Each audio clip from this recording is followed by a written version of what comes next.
India alliance टूट गया है। जी हाँ, आप सही सुन रहे हैं, क्योंकि हर मौके पर यूनिटी दिखाने वाली इंडिया अलायंस में अंदर से फूट पड़ चुकी है। ये बातें हम हवाई नहीं बोल रहे, बल्कि तथ्यों के साथ हम ये सभी बातें बोल रहे हैं। क्योंकि पहले इंडिया अलायंस को दिल्ली में झटका मिला, फिर पंजाब में, हरियाणा में और अब महाराष्ट्र में मिल चुका है। हाँ, एक मौका था जब जंतर मंतर पर केजरीवाल को लेकर इंडिया अलायंस एक साथ आए, लेकिन उसमें भी मंच पर केवल आम आदमी पार्टी के ही नेता नजर आए। मुश्किल से दूसरी पार्टी के एक आध नेता नजर आए, लेकिन कांग्रेस का एक भी नेता वहां पर नजर नहीं आया, जिससे तो यही साफ हो गया कि इंडिया अलायंस अब साथ नहीं है। ये तो थी पहली कड़ी, लेकिन अब कैसे इंडिया अलायंस में फूट पड़ चुकी है ये हम आपको बताएंगे। लेकिन उससे पहले आयुन भारत को जरूर सब्सक्राइब कर लीजिए। नमस्कार, मैं मंजू रुधियाल और आप सभी का स्वागत है आयुन भारत में। दरअसल महाराष्ट्र में कुछ ही महीनों के अंदर विधानसभा चुनाव होने वाले हैं। राज्य में असली मुकाबला कांग्रेस, शिवसेना, यूबीटी और एनसीपी शरद पवार की महाविकास अघाड़ी यानी एमवीए और भाजपा, शिवसेना और एनसीपी की महायुति के बीच हो रहा है। दोनों ही गठबंधन अभी से चुनावी तैयारियों में लग चुके हैं, लेकिन इसी बीच इंडिया गठबंधन का हिस्सा आम आदमी पार्टी ने एमवीए को बड़ा झटका दे दिया है। आम आदमी पार्टी ने ऐलान कर दिया है कि वो आगामी महाराष्ट्र विधानसभा चुनाव अकेले लड़ेगी। आम आदमी पार्टी मुंबई की सभी 36 विधानसभा सीटों पर उम्मीदवार उतारेगी।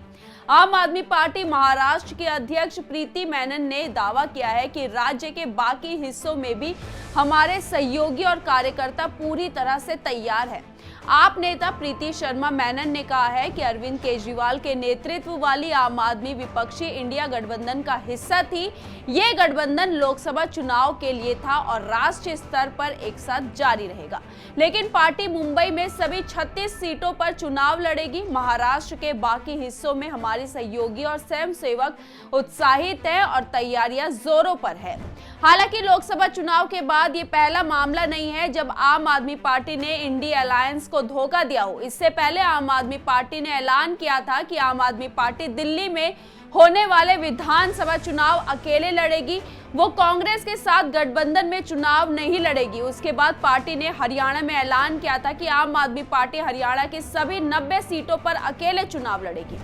अब आप खुद देखिए कि लोकसभा चुनाव के वक्त कांग्रेस और आम आदमी पार्टी ने मिलकर सिर्फ दिल्ली में चुनाव लड़ा। हालांकि ये गठबंधन उस वक्त केवल नाम का गठबंधन था, क्योंकि भले ही दिल्ली में दोनों ही पार्टियां मिलकर चुनाव लड़ रही थी, लेकिन उसी वक्त यानी सेम टाइम दोनों ही पार्टियां पंजाब में एक दूसरे को खुलकर गालियां दे रही थी। क्योंकि पंजाब में कांग्रेस और आपका गठबंधन नहीं था, इसलिए दोनों ही एक दूसरे पर खूब आरोप प्रत्यारोप लगा रही थी। दिल्ली में दोनों पार्टियां सिर्फ इसलिए साथ थी क्योंकि दिल्ली की 7 ही सीटों पर बीजेपी का कब्जा था, इसलिए आम आदमी पार्टी ने कांग्रेस के साथ मिलकर चुनाव लड़ा ताकि भाजपा को हराया जाए, लेकिन ऐसा नहीं हो पाया।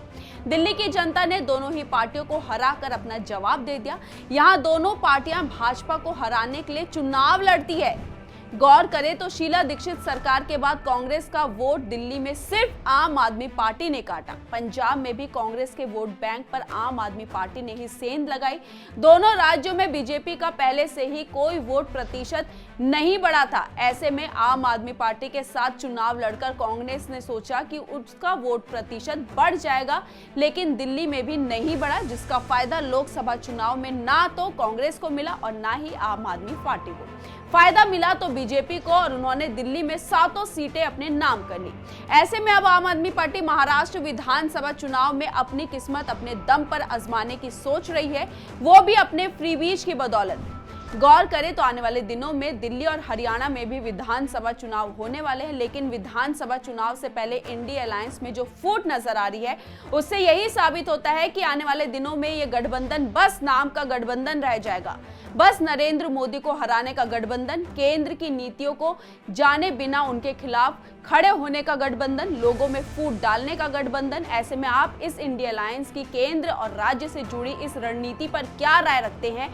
अपनी राय हमारे कमेंट बॉक्स में जरूर लिखिएगा और इस वीडियो को ज्यादा से ज्यादा शेयर कीजिए। धन्यवाद।